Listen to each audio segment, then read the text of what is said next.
मेरे तरफ उंगली उठाने लग गया। फिर मैंने बोला you are nominated, I am elected. आपका उंगली नीचे करके बात करती। हम लोग जो यहाँ पे बैठा हुआ है जनता का वोट से चुना हुआ है। बीजेपी के बदौलत खाली आपका एक नोटिफिकेशन का बेसिस पे मैं यहाँ पे नहीं आया हूँ। आदाब दोस्तों, मैं आपके साथ जफर सिद्दीकी, आप देख रहे हैं पीआरबी। दोस्तों, जिस तरीके से पश्चिम बंगाल को लेकर जो है इस वक्त तमाम राजनीतिक पार्टियां तैयारी कर रही है, जहां टीएमसी ये कह रही है कि इस बार फिर चौथी बार सरकार बनाने जा रहे हैं लगातार, वहीं पर प्रधानमंत्री मोदी हो या देश के गृह मंत्री अमित शाह लगातार वहां पर चुनावी सभाएं कर रहे हैं और लगातार जो है वहां पर घुसपैठियों की बात चल रही है। घुसपैठिया कहां से घुसते हैं, कैसे घुसते हैं, इसको लेकर तमाम चर्चाएं चल रही है। उसी बीच एक डेलीगेशन जो है वो टीएमसी का सीधा चुनाव आयोग, मुख्य चुनाव आयोग पहुंचता है, यानी कि दिल्ली का रास्ता अपनाता है और सीधा चुनाव आयोग गणेश कुमार से मुलाकात की जाती है। पिछली वीडियो में मैंने आपको दिखाया था कि गणेश कुमार की गिरफ्तारी की पूरी तैयारी हो चुकी है। गणेश कुमार कब जेल चले जाए कुछ नहीं कहा जा सकता, क्योंकि इस बार एफआईआर जो है वो कोलकाता में हुई, यानी कि कोलकाता की पुलिस जो है उसका इतिहास है कि वो किसी को इतनी आसानी से बख्शती नहीं है साथियों। लेकिन खबर क्या है, खबर यह है कि जब डेलीगेशन जो पहुंचा है वो पहुंचा दिल्ली, चुनाव आयोग से बातचीत की गई, एसआईआर के मुद्दे पर तमाम जो है गुफ्तगू हुई, तमाम बातचीत हुई। उसी में जो अभिषेक बनर्जी है, जो कि बड़ी जिम्मेदारी संभालते हैं टीएमसी के अंदर, जब अभिषेक बनर्जी ने बातचीत करनी शुरू करी चुनाव आयोग से, यानी कि मुख्य चुनाव आयोग से, तो वहां पर बातचीत के बीच इतनी गहमा गहमी हो गई। 58 लाख वोटों का मामला है, जो कि हमने पहले भी आपको बताया कि 58 लाख वोट जो है वो काटे गए, जो ड्राफ्ट लिस्ट में नाम नहीं आए। 58 लाख वोटों को लेकर जो है जो डेलीगेशन पहुंचा था वो बातचीत करने लगे आपस में। बातचीत में इतना गहमा गहमी मच गई, इतना उतार चढ़ाव होने लगा कि वहां पर अभिषेक बनर्जी की तरफ गुस्से में गणेश कुमार ने उंगली उठाने की कोशिश की। तभी अभिषेक बनर्जी फौरन गुस्सा हो गए और उन्होंने कहा कि उंगली नीचे करके बात करो। अब आप सोचिए कि अभिषेक बनर्जी सीधा ये कह दे मुख्य चुनाव आयोग को कि आप उंगली नीचे करके बात करिए, मतलब इससे ये पता चलता है कि क्या औकात है चुनाव आयोग की। चुनाव आयोग ने अपनी गरिमा बिल्कुल जो है वो खो दी है, जिसकी वजह से एक व्यक्ति, एक चुना हुआ सांसद, एक चुना हुआ प्रतिनिधि जो है वो सीधा ये कह दे कि आप उंगली नीचे करके बात करिए, आप मेरी तरफ उंगली कैसे दिखा रहे हैं, हमें जनता ने चुन के भेजा। इस तरह की बात वहां पर की गई। जो कुछ हुआ वो मैं आपको वीडियो भी दिखाऊंगा। बातचीत के बीच जो है जो कुछ वहां पर गहमा गहमी चल रही थी, उस पर एक ट्वीट लिखा गया है।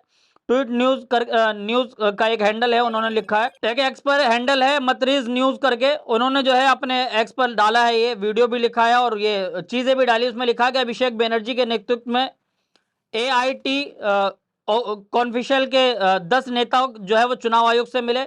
मुलाकात के बाद अभिषेक बनर्जी को टैग करते हुए लिखा है, कहा कि हमने सीईसी बंगाल में एसआईआर में 58 लाख से ज्यादा वोटर डेलीगेशन में पाए गए, यानी कि डिलीट कर दिए गए पाए गए हैं। बांग्लादेशी और रोहिंग्याओं की लिस्ट जारी करने को कहा।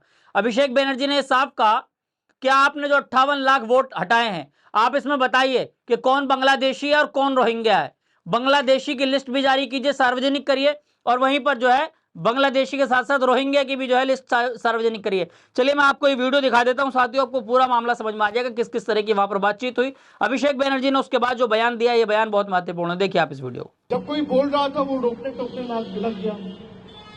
He started losing his temper. मेरे तरफ उंगली उठाने लग गया। फिर मैंने बोला you are nominated, I am elected. आपका उंगली नीचे करके बात करिए। हम लोग जो यहाँ पे बैठा हुआ है जनता का वोट से चुना हुआ है।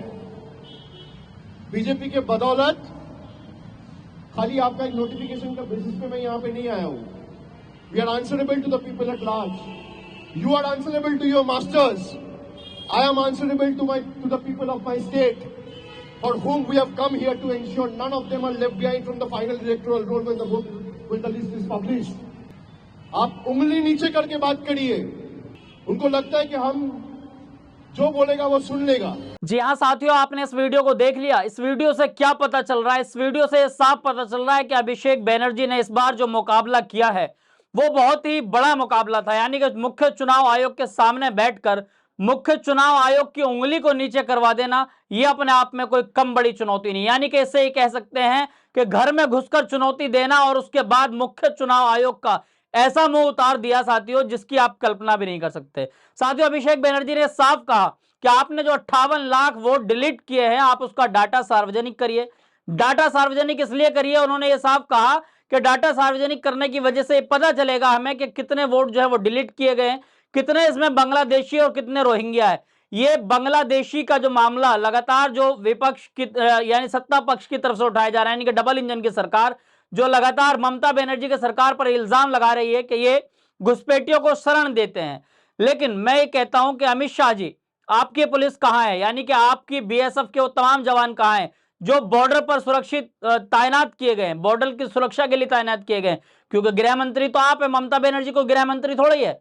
ममता बनर्जी पर जो आप बांग्लादेशी का आरोप लगा रहे हैं कि बांग्लादेशी वहां से आते हैं, आपकी तमाम सिक्योरिटी, आपकी तमाम पुलिस फोर्स और तमाम वो सुरक्षा बल के तमाम तैनाती कहां है? तो साथियों, ममता बनर्जी के जो ये भतीजे हैं अभिषेक बनर्जी, इसने लगातार जिस तरीके से वार किया, यानी कि मुख्य चुनाव आयोग को जो है वो पानी पीने तक का मौका नहीं दिया। मुख्य चुनाव आयोग जो है वो ये सोच रहा था कि आखिर इस बार पाला किससे पड़ा, क्योंकि राहुल गांधी जब जब जो है वो आवाज उठाते थे, राहुल गांधी ये कहते थे कि हम जो है वो वोट चोरी का उन्होंने पोस्टर खोले, कई बार प्रेस कॉन्फ्रेंस करी, प्रधानमंत्री मोदी का कोई उस पर रिवर्ट नहीं आया, किसी तरीके से गृह मंत्री अमित शाह कुछ नहीं बोले, चुनाव आयोग कुछ नहीं बोले। चुनाव आयोग जो ये खामोशी जो है ना चुनाव आयोग की, वो कहते हैं कि इस खामोशी के पीछे कोई राज है। तो चुनाव आयोग जो चुप रहता है साथियों, उस चुप्पी के पीछे कहीं ना कहीं चुनाव आयोग की जो है तमाम वो कमियां छुपी हुई है, जो चुनाव आयोग खामोश रहता है। अभिषेक बनर्जी की तरफ जो उंगली उठाने की कोशिश की, उसके बाद क्या हुआ, यानी कि चुनाव आयोग को ऐसा जवाब मिला कि चुनाव आयोग ये सोचने लगे कि इस बार मैं किसके पाले में पड़ा हूं, क्योंकि चुनाव आयोग अब वैसे भी घबराए हुए हैं, क्योंकि पिछली स्टोरी जो मैंने साथियों की थी वो भी गणेश कुमार के ऊपर ही थी, यानी कि गणेश कुमार पर जो एक एफआईआर दर्ज हुई उससे ही तिल मिला चुके हैं। वो ये सोच रहे हैं कि इस बार मेरा क्या होगा। इस बार जो है बंगाल का चुनाव आयोग के ये कह सकते हैं कि गले की हड्डी बन चुकी है। ये सोच रहे हैं कि इस बार क्या होगा, यानी कि बंगाल चुनाव वो इसी साल में, यानी कि आज जो है वो जनवरी का महीना शुरू हो गया साथियों, यानी कि एक नया साल शुरू हुआ और इस साल बंगाल में विधानसभा के चुनाव होने हैं। विधानसभा के चुनाव में बंगाल पर इस तरीके से नजर है जैसे कि बिहार पर नजर थी। तमाम घुसपैठिया जो कल तक बिहार में थे वो सीधा बंगाल पहुंच चुके हैं, लेकिन देश के गृह मंत्री अमित शाह बिल्कुल बेखबर हैं। उनके तमाम सुरक्षा के वो तमाम तैनाती जिनको बड़ी बड़ी तनख्वाहें दी जाती है, वो तमाम लोग घुसपैठियों से बेखबर हैं। और ममता बनर्जी पर ये सवाल उठ रहे हैं, लेकिन अभिषेक बनर्जी और उनके साथी जो 10 लोगों का एक काफिला दिल्ली पहुंचा था, वो चुनाव आयोग के लिए एक बड़ी चुनौती बन गया।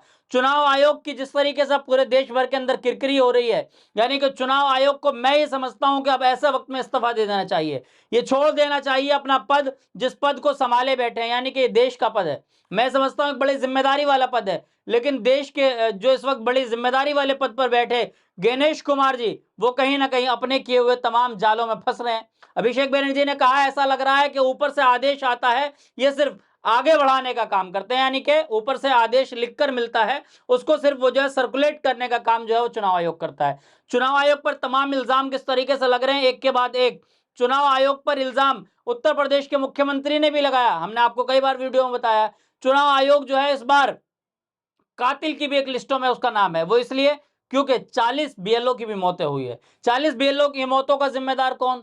अभी तत्काल में जो एफआईआर दर्ज हुई चुनाव आयोग पे, वो ही है बंगाल को लेकर। बंगाल में जिस तरीके से लोगों को नोटिस भेजे जा रहे हैं, लोग डिप्रेशन में आकर ट्रेन के आगे कूदकर अपनी जानें दे रहे हैं। तो चुनाव आयोग जो है वो बुरी तरीके से फंस चुका है।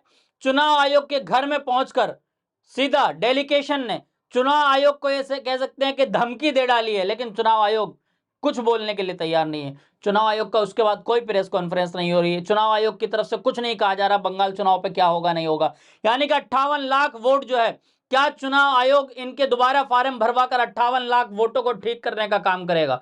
क्योंकि उसमें अभिषेक बनर्जी ने खुद कहा है कि जो लोग भी वाकई डिलीट जिनके वोट हैं, जो लोग जो है वो बांग्लादेशी या अगर किसी भी देश के लोग हैं, उनको बिल्कुल भगाने का कार्य करें, हम आपके साथ हैं। लेकिन चुनाव आयोग इस पर भी खामोश है। इससे यह साफ पता चलता है कि चोरी जो की जाती है साथियों, वहां इंसान को झुकना पड़ता है। इस तरह की तमाम जानकारी लगातार आपका चैनल पीआरबी आपको दे रहा है। अब आपकी जिम्मेदारी है तमाम जानकारी देश के लोगों तक पहुंचाना। और आपसे एक रिक्वेस्ट है, आपने अभी तक हमारा चैनल पीआरबी को सब्सक्राइब नहीं किया तो चैनल को सब्सक्राइब कर लें, बेल आइकन बटन को जरूर दबाएं ताकि सबसे पहली वीडियो की नोटिफिकेशन आपको मिल सके।